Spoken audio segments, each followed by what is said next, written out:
Yo, it's Trent. Hope everyone's having a good day, good week so far. We got selling nicotine in school story time. So, like yesterday's story, not the proudest thing you could do, but I needed money for the drugs I were taking at the time. So, first of all, though, let me give you a little background. So, I sold nicotine for a while. I made 2 story times about it, right? But that was always out of school or when I went to this rehab place, right? I needed money while I was in there. So I, gave a few people some stuff. Like, I worked it out, but that was a lot more sketchy, right? But I never did it in school because I was always too scared, right? Until right when I got out of the rehab place, right?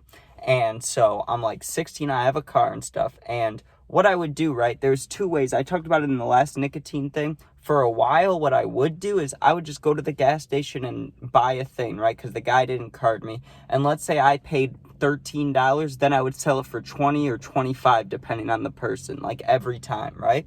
Now, I was making however much, like it's only like $6 or $7 a pop, so it wasn't great, but over time it was nice, right? But the one time that we ordered it online, or I ordered it online, whatever, right? I made so much more money, but I couldn't do that every time, right? So I knew that if I was going to go to the gas station every day, come back, keep doing that, I need to do more and more and more if I want to actually make like money, right? But like I said, I was 16 and I think I had a job for a little bit, but once I went to the rehab shit, like I couldn't work there at least. I mean, I could have gotten another job, but I wasn't too worried about it. So the way I started doing it at school was people would hit me up and I would always meet them right after school, right? And at first it was only like 2-3 people every 2 days, but then it got more and more and more, right? And there was a point where there was like 12 people snapping me, not every day, but like I said, nicotine runs out like 2 to 3 to 4 days, depending on the usage. Some people are real fiends though. Some people want to buy 2 at a time, So to go to the gas station and to get like 2 at a time wasn't enough. I had to keep going back.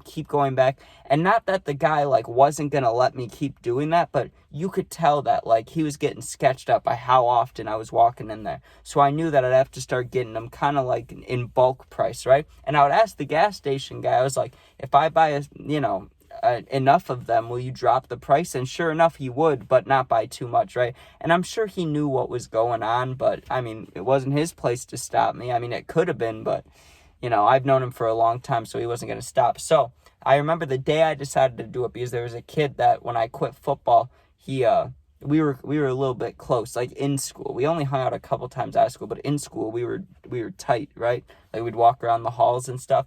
And he wanted it like real bad. He wanted me to bring it to school. And I'm thinking, if I'll bring it to school for him, I might as well just do it for the other kids, right? And I thought about back at the rehab place, that was real scary, sneaking in vapes in there, but I was able to do it. So this should be not easy, but it should be easier, I should be able to do it without getting caught.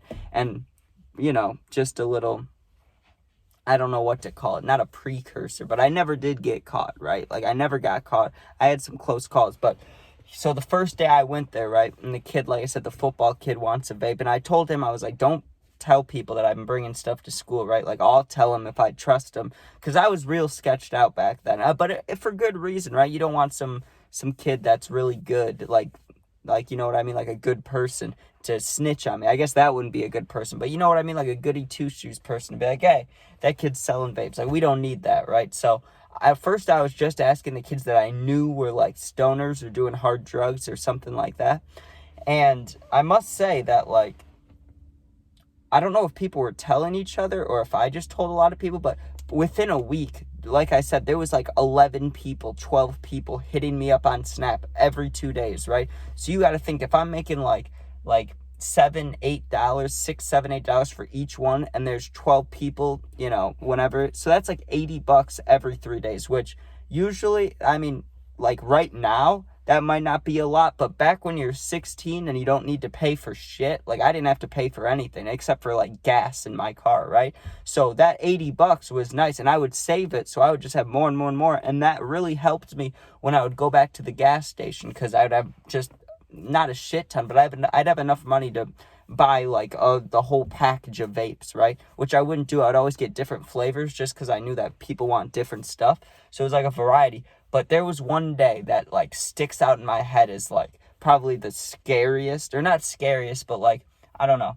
when I went to school, I was terrified. But by the time I left, I felt like a fucking badass. I felt like Scarface, dude. I went to school and I had like, God, I probably had 20, maybe 25 vapes in my bag, and I had a special pocket for them in case I ever got searched, because I had gotten searched before that, and me coming back from rehab to go to school again, they would search me quite a bit, right? But there was one single time they searched me when I had a good amount of them, but I had like 5. I didn't have like 20, 30, where I'd actually get in real trouble for that.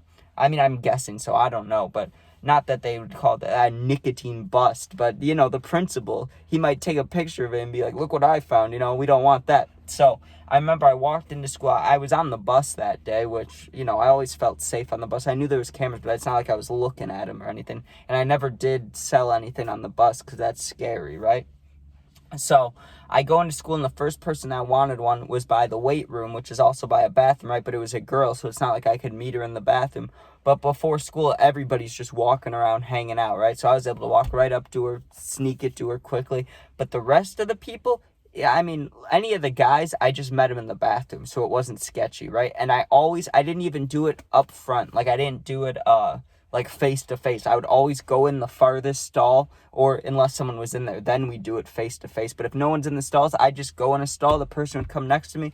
We do it underneath, right? We would do it underneath the stall. I just felt a lot safer than that, because like my story yesterday, there was a lot of close calls where teachers have walked into the bathroom while I'm standing there with my vape or with my cart or something, right? So I knew that, like, if I'm going to be 100% careful, I need to, and some people may thought I was tweaking a little bit, but I didn't care. I knew that if I'm not caught, I have money, I'm happy, right? Like, there's no reason to mess around with that. Now, the people that, I'm trying to think if I had any real close calls. I had a little bit of close calls in gym class.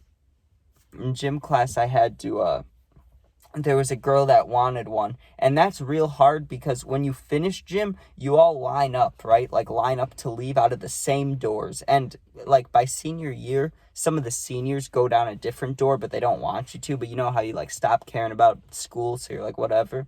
But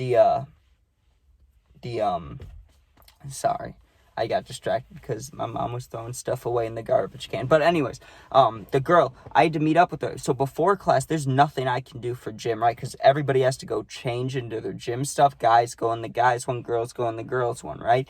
They're not even near each other. And during class, the gym shorts that we wore had 0 pockets, so I couldn't hold the vape on me, right? So I knew that ending when we line up, I got to meet her somewhere in there, right? But also, the gym teachers are just standing up there. Like, they don't stand in the same place either. Like, they're always moving around. Like, whatever day it is, they're in different places. It's weird, right? Like, it's a hallway of just a bunch of kids standing, but then there's like 3 teachers just kind of walking in unison around, right? So that was scary. And I remember I had it, and I always wore a hoodie to school, so I put it like in my hoodie pocket, just waiting. I just had my hands in there, right? And I'm looking for her, and I finally found her, right? And she was right by these 2 bathroom doors, and she's standing like in the middle of them. You know how there's like sometimes a divider, and then there's like girls' bathroom, guys' bathroom, and the wall was like plaster, and she's standing right against there. And I walk up to her, and I look to my right, I don't see a teacher. I look to my left, I don't see a teacher. And I took one peek behind me, like all the way behind me, no teacher, right? So I'm like, hey, do you have the money? Like, we can do this right now. And she's like, oh yeah, right? And she was talking pretty loud, which made me nervous. I was like looking at her like, come on, let's hurry this up. But it was fine, right? I give her this stuff.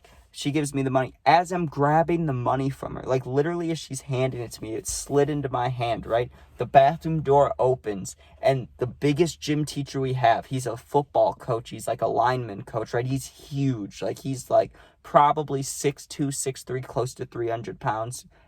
Respectfully.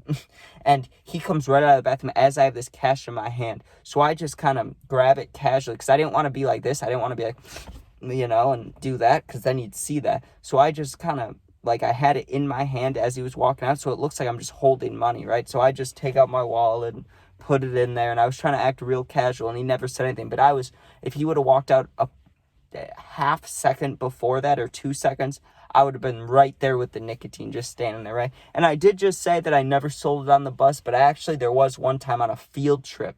On a field trip, I had things in my bag. And like I said, I told myself that I would never do it on the bus, but I assumed that you know, as long as nothing happens on this bus ride to the field trip, then they're not going to check these cameras. Like, maybe they'll check the other bus cameras occasionally, but there's no way that they check the field trip one unless something happens, right? So it was like an hour drive, and I told him I'll give it to him like right as we're getting off, because, you know, they're not going to check the cameras because nothing's happened. But if something happens, then I'm not going to give it to you, right? Or at least wait till we get back. But nothing happened, so right before we got off the bus, I gave it to him. It's just about being smart. I'm not telling you to go do this. Don't go do this. But people do things whether you want them to or not, right? So I'm just throwing out there what I did. And what I did was be careful. Just be careful.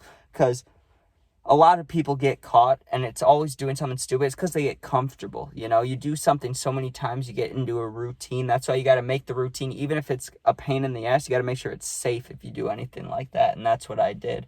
But there was close calls. But I will say, even though it wasn't good, like, when you think about illegal things, legal things, it's illegal, and it's such a little thing, but I felt like a badass, dude. I was watching Breaking Bad and shit at the time. I felt like Walt, okay? I felt cool. I was like, this is awesome, right? Playing Plug Walk on my phone in 7th grade, or not 7th grade, fucking sophomore year, playing Plug Walk. I was having a great time. But anyways, thank you guys for watching. Please sub, please share, and if you enjoyed. If you didn't, you know, don't sub, because why do you want to keep watching me then? But anyway, for real, thanks for watching. Check out my other stories. Check out my other videos. We got a whole bunch of them. Gaming videos, puppy videos, all of them. If you ever need anything, you can comment on my video. I'll answer. My Instagram's attached to my YouTube link bio thing. So if you're reading about me, you can click on it. You can DM me. I'll answer. I got your back. You're never alone. Thank you for watching. Please sub. Please share. Don't do the things that I've done. Or if you do, don't get caught.